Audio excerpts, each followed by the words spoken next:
Before Halo, before Excel, and before there was even Windows, there was Flight Simulator. It's Microsoft's oldest franchise, having turned 40 this year. It's been over a decade since the last installment in the Flight Simulator series, but is getting ready to take off again with Microsoft Flight Simulator. The game has been in the works for over 3 years, and we got our first glimpse of the game at E3, but we recently had the chance to climb inside the cockpit and get our hands on for the first time. Flight Simulator is coming to Xbox Game Pass Ultimate next year, and if you're not familiar with the series, prepare to get excited because it looks incroyable. So to get you caught up, here's everything you need to know. The biggest thing about Flight Simulator, literally, is that the game includes the entire Earth. Yes, all of it. The game is being developed by Asobo Studio, who set a Guinness World Record back in the day for the biggest playable area in a console game in 2009 with their racing game Fuel.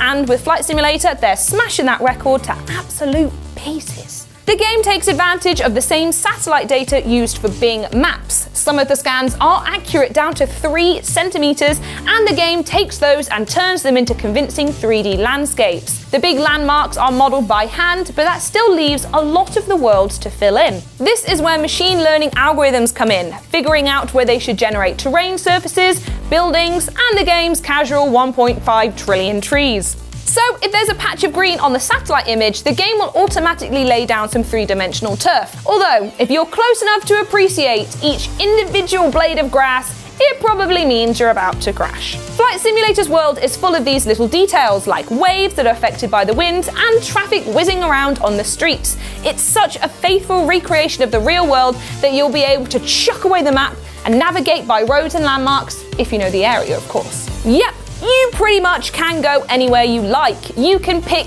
any airport in the world to take off from, or just pick a point on the globe and start flying there. So whether you want to play virtual tourist and visit famous landmarks like the Great Wall of China, or just find your house and do a flyover, the world is literally your oyster.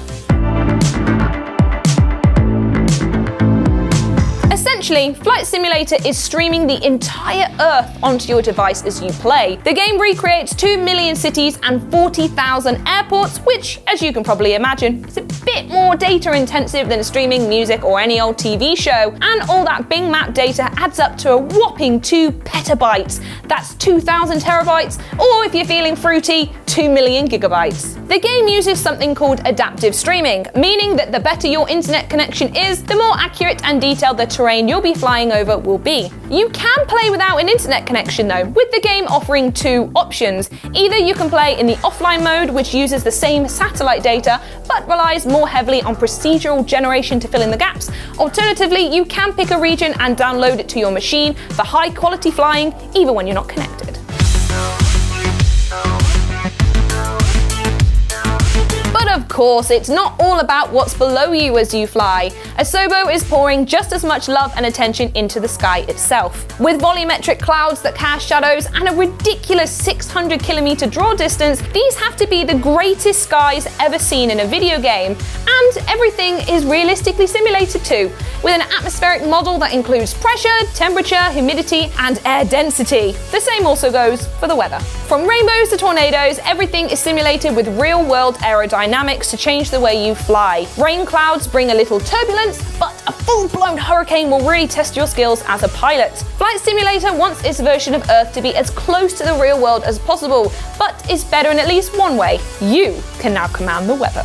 If you want to experience what it's like to be up in the air right now, the game pulls in real-world weather data and matches it to whatever location you're flying through. But you can also choose the conditions yourself using an in-game menu that can flick between storms and clear blue skies without ever having to stop playing. This is going to be pretty handy if you're planning to fly around Britain and don't fancy dealing with the endless amount of rain we're having at the moment.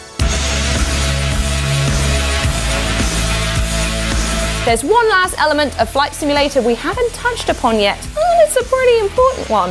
What you're going to be flying in. As with every other aspect, the planes have been giving a huge overhaul with an entirely new flight model engine underpinning it all. No 2 planes feel the same because every single part of the aircraft, from the wings to the cockpit, has an impact on its aerodynamics. And of course, they look pretty lovely too.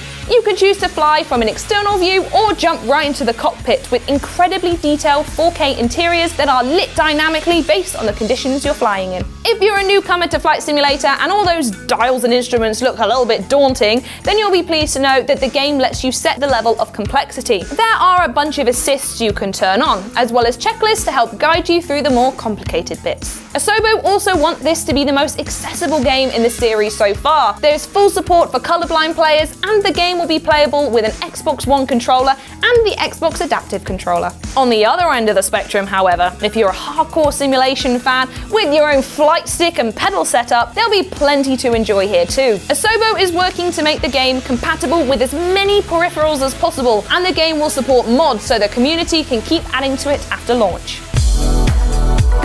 There's plenty more to discover about Flight Simulator before it lands way next year. For example, we know the game will include multiplayer, but full details are yet to be revealed. All you really need to know is that the game is launching on Xbox Game Pass Ultimate next year. In the meantime, stay up to date by hitting that subscribe button and hitting a like on this video, but also make sure you check out our daily streams over on Mixer. Come and say hi to me in the comments, and I'll see you in the next video. Thanks for watching. Bye!